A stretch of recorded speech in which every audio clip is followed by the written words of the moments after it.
Are you a starter or dessert person? I mean, the fat kid in me is the dessert person, right? But I definitely tend to lean towards the starters post 30.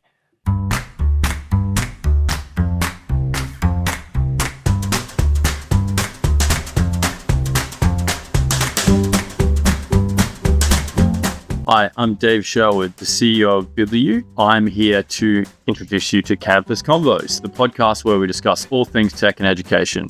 Hope you enjoy it. Please subscribe on wherever you listen to your podcasts, and please give a share to others interested in the space. Hey everyone, welcome back to Campus Convos. Joining me this week to talk about simplifying financial aid is Mike Clear, co-founder and on the commercial side at Watchman Payment Systems. So welcome, Mike. Great to have you on after we met in North Carolina not too long ago.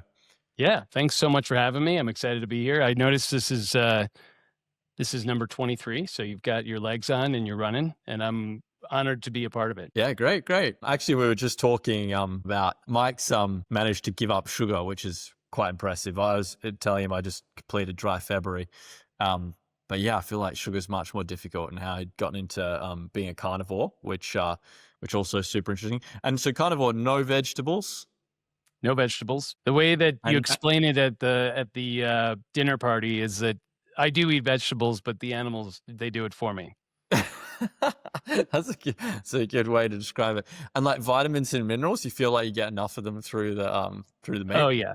Yeah. I mean, if I was only eating rabbit, I'd be in trouble, but yeah, you get everything you need. I think there's a lot of misinformation out there on all camps, right? You can also read a bunch about carnivore that's wrong, but for the most part, you get everything you need. It's pretty impressive how it changes things.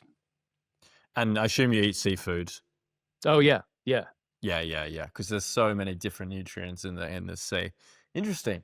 And I assume also you just don't have to eat as much. Like the volume of meat need to eat versus volume of carbs. It must just be less volume, I Yeah, suppose. you can. I mean, I don't do it this way just because it's hard to have a family and only eat once a day. But I know a lot of guys who just they wake up at 5 in the morning, they have their meal, and they don't eat till the next day. But That's I crazy. split it up just for social purposes, right? You don't want to be the guy who's never at the table. So, but yeah, it's a very different. And the other thing you get is feedback on, well, that must be expensive because protein's so expensive. But when you don't need all the other things, it's actually the same cost. And your fridge is a lot neater.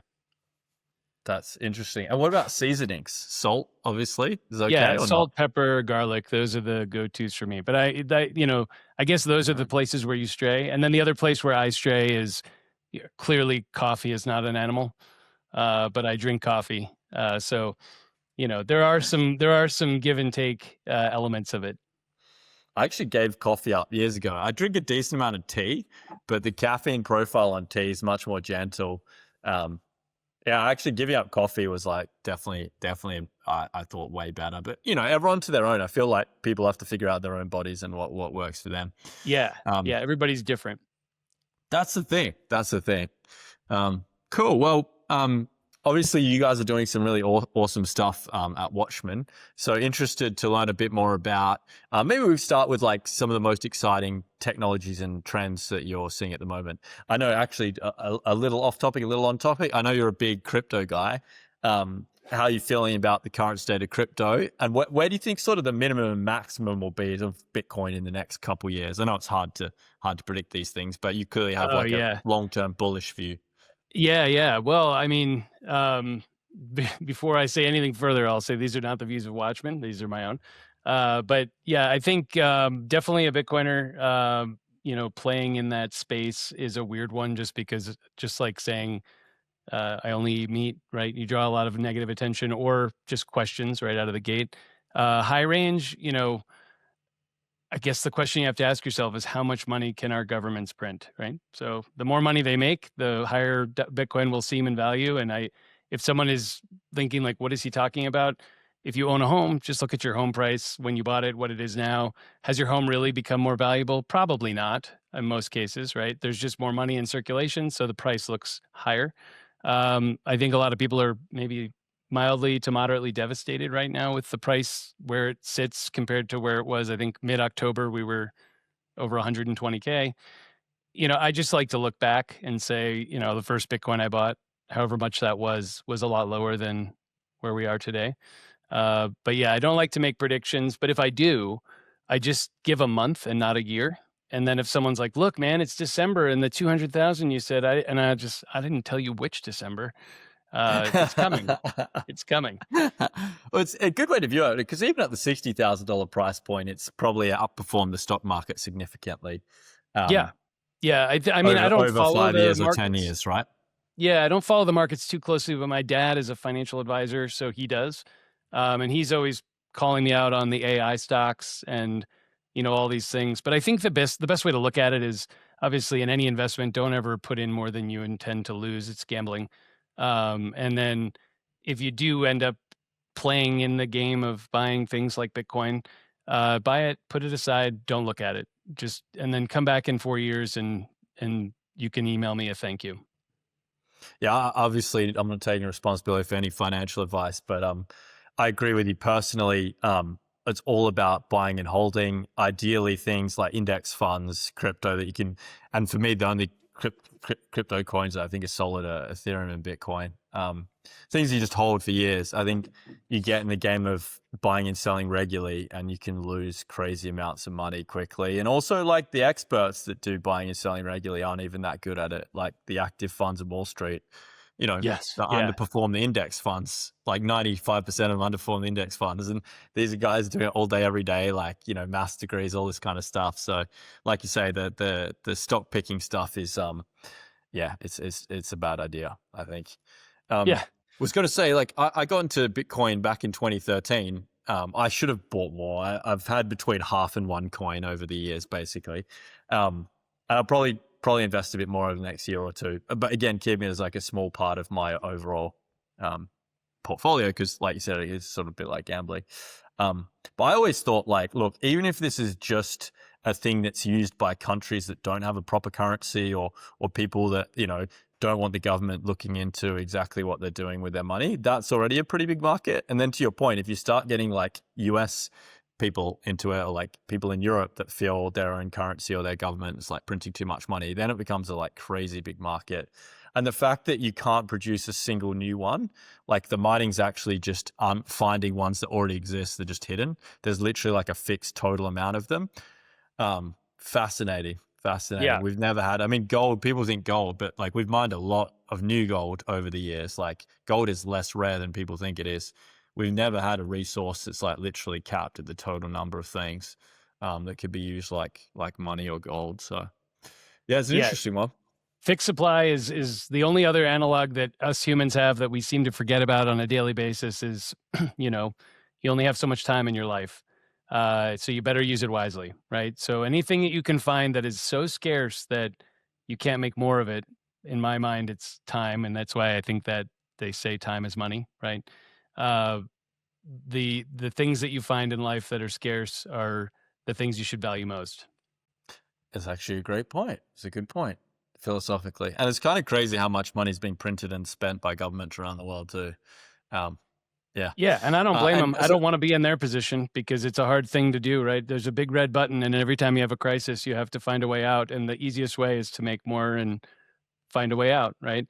But it does tie into Watchmen. So, I mean, I think our value proposition and likely Bibliu as well, our value prop on the side of, uh, I guess, just generally speaking, what do we do is, well, we give you your time back. And if you have your time to not be doing manual things, then it doesn't mean that someone's out of a job. It means those same people can be focused on higher value tasks and actually improving the customer experience or improving their own work-life balance or whatever the goal is, right? Everyone has a different one.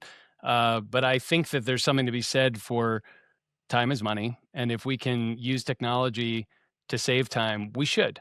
And it's not for everyone. And I think the hardest part is just understanding with new tech and with new opportunities when you look at a vendor like us, or maybe we'll say partner, right? You look at a partner like Watchman, you look at a partner like Bibliu. Um, if you ask someone like me, I'd say we're the best. But the real answer is we're different. We just do it differently. And maybe that different is for you. And I think that's the same thing for your team. And you've got a great sales team that I know the most out of your group that tend to really spin that in the right way. Yeah, no, totally. And also another thing you guys do is essentially help people get hold of their money more quickly, right? So in our world, billing can take a very long time, essentially, and a lot of that's just paper processing. And if a school, for instance, can get hold of their money more quickly, they can invest it more quickly and things like this, which ties in what we were saying before in terms of Bitcoin and things like that. If you can put the money into where it's most productive more quickly, that's a win-win for everyone, as well as freeing up time. Maybe tell me a little bit about the origin story of Watchman. How'd you guys found it? How'd it come about? Yeah. So the background really started in about 2007, maybe a couple of years prior to that. I actually went and worked for a company that was building a point of sale system. And I ended up wearing a bunch of different caps at that organization. Started out kind of just as a guy in the background trying to find my way, ended up running operations for the group and then sales of the software. That turned into a bookstore POS platform that started being leveraged to the extent that we got acquired. I went with that acquisition, got a lot of experience selling into university, both 2 and 4 year colleges, I should say. And during that time, we discovered one key kind of missing piece. And we did endeavor to fix it at the time, but because of all of the different demands that came with running a full suite point of sale, and I'm sure your team and you yourself are aware, there's a lot of things that customers want, and there's a lot of things that you have in your list. The one thing we couldn't really dial in at that time was taking this whole campus ecosystem, right? You've got a bookstore, you've got a business office, and then oftentimes separate again from the business office, you have the bursar and financial aid. So all those different stakeholders play into a retail transaction at a college bookstore, and they all operate in different silos in most institutions. I mean, there are some gems out there where they just have figured it out. Everybody gets along. They all want to work together. And in most institutions, they just don't look outside their silo. It's not that they don't care about others. They're just given their mandate and they follow. And so what Watchman endeavored to do when we re-spun our new company after everything was said and done with the prior business was, let's look at the campus ecosystem and let's figure out a way that we can solve for the problem that is still remaining. Doesn't matter what point of sale you use. It doesn't matter what student information system you have. How can we get them to talk and to do so in a way that the chief information security officer on campus isn't going to have a heart attack when we pitch it to them, right? We have to do this in a way that follows all the rules, but actually achieves what we're doing maybe manually behind the scenes. And we came back around to do that in about 2016, 2017, somewhere around that year change. Took us it took me a solid 2 years to find one customer who was willing to work with us, mostly because we didn't know how to explain what we were doing. And then from 1 to 3 took another year. And then from that point forward, once customers had it, liked it, could talk about it and tell us what we were actually doing, we got really solid traction in the market.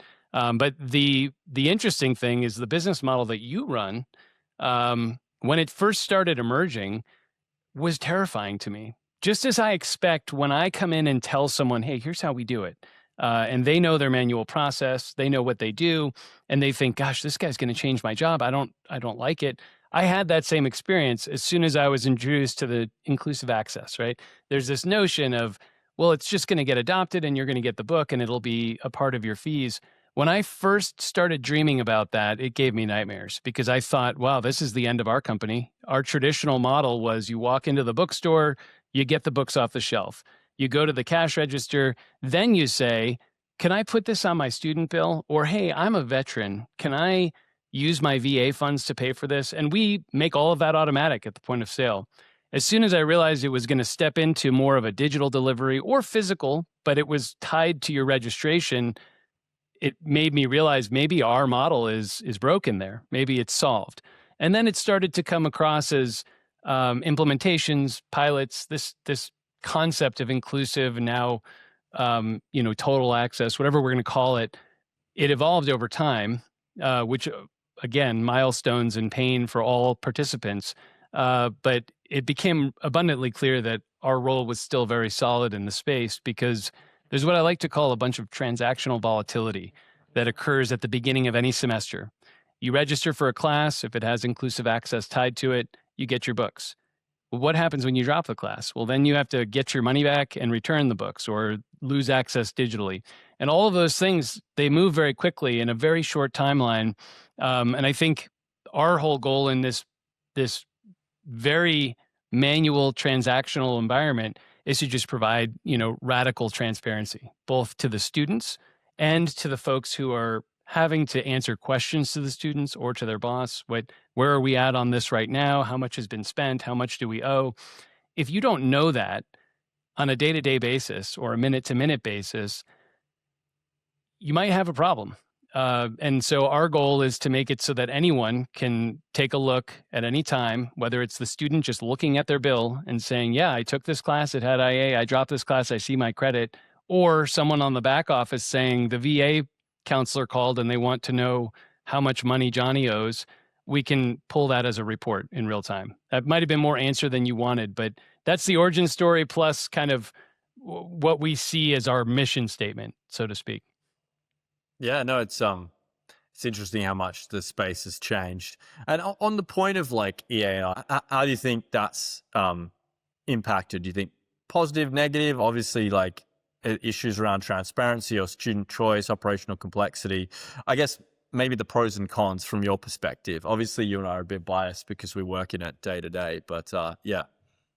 Yeah, I mean, I think that the benefit to the way that this all unfolded is it got it got a chance to be scrutinized both from the individual student school level, right? The first schools that did these programs were definitely leading the pack. I think if I just think through conferences that I've gone to where initially they were just talking about this as a concept, then there were a couple schools who did it, and now there's hundreds, if not thousands, of programs across the country with different vendors, different partners, all these things. Watching that evolution, you get to see the market reject. First they hate it, you know, then they embrace it, and then it's the way. We saw that happen. Now, it's hard for me because I'm not an educator and I'm not running a college bookstore or an institution. It's hard for me to say, like, is it good or is it bad? I think what is good in the United States, at least, we've had a bunch of regulatory challenges. I don't think that was easy for anyone involved, but it did give clarity as to if you're operating in this state, what are you allowed to do? What are you not allowed to do? And we've watched those things now pivot to the point where one state might say you'll never have this, and now every school's doing it, and they've flipped their perspective. I think the best part about it, from a perspective of what's good, what's not, is there's a ton of optionality. You can run a hybrid program, you can pilot, you can run IA exclusively, you can run EA exclusively, or you can mash them both together and do what the industry has come to call either cascading or flex access. And no one school has to do it one way. So the optionality that comes in and giving the customer, in this case the institution, the choice of how they want to see their program work is the most flexible aspect from your challenge, my challenge, right? When we want to talk to a president of a university or the director of auxiliary services who's considering bringing us on to help with this program, there's not just one menu option. Now, that's great for them as the customer. That's challenging for you and me because we have to be able to behave in different ways over time. But I think that the optionality and the fact that we're not done yet, I think that there's probably going to be another iteration of this that I'm not smart enough to imagine. I could not have imagined that we'd get where we are today when I first saw a bunch of people arguing about how this will never work, 10 years ago, 15 years ago at a conference. But I can tell you one thing, Watchman will have our finger on that pulse. And as we see these changes, we're going to position ourselves to make sure that we're still a value add to our clients and that they are getting what they want. And we've had to do that more times than I'd like to admit. But being able to stay nimble on that is mission critical to serving our clients. Yeah, gotcha. Yeah, it's such a fascinating space at the moment. And in terms of artificial intelligence, how do you think higher education is going to change over like the next 10, 20, 30 years? Well, I mean, I'll broaden that a little bit. I think everything's going to change. I think we've got a lot coming, a lot going for us. I think right now with AI, we're in that weird phase where the 99% of the population is like, that's a flash in the pan. It's not going to really mean anything. The excuse me, the 1% that are actively engaged in using it are both amazed at what it can do and terrified about the future. But just from a high level, I mean, we don't leverage AI necessarily as much as we could or maybe should, but with good reason. We're dealing with FERPA, we're dealing with all sorts of other regulatory requirements that require us to stay within a certain bounds.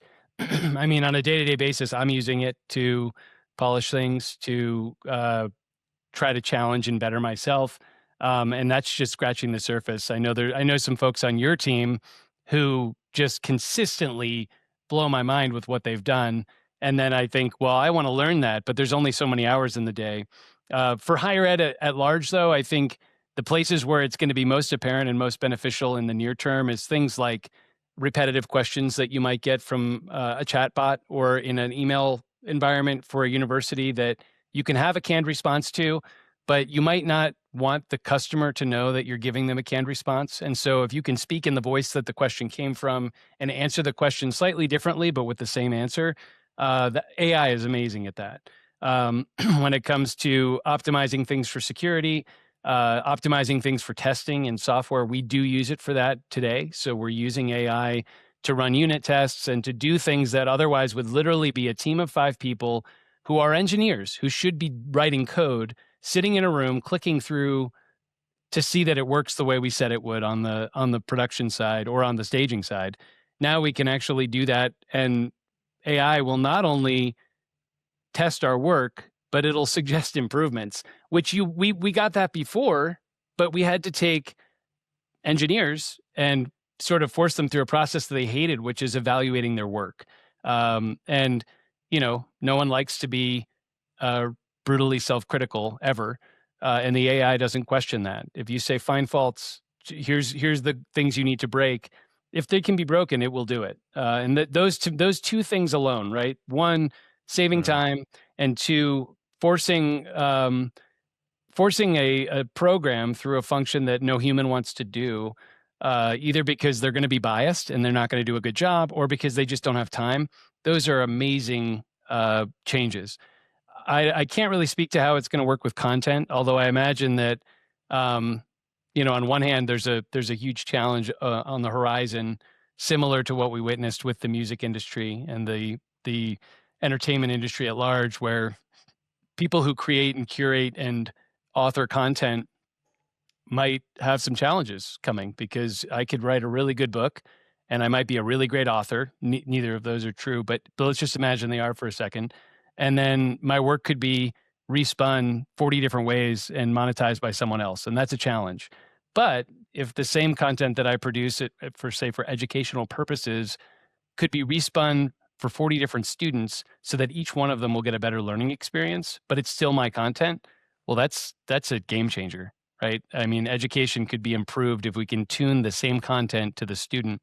And I think there's a there. I just, fortunately, I don't have to worry too much about it because it's not my day-to-day, right? I just can't wait to see what happens.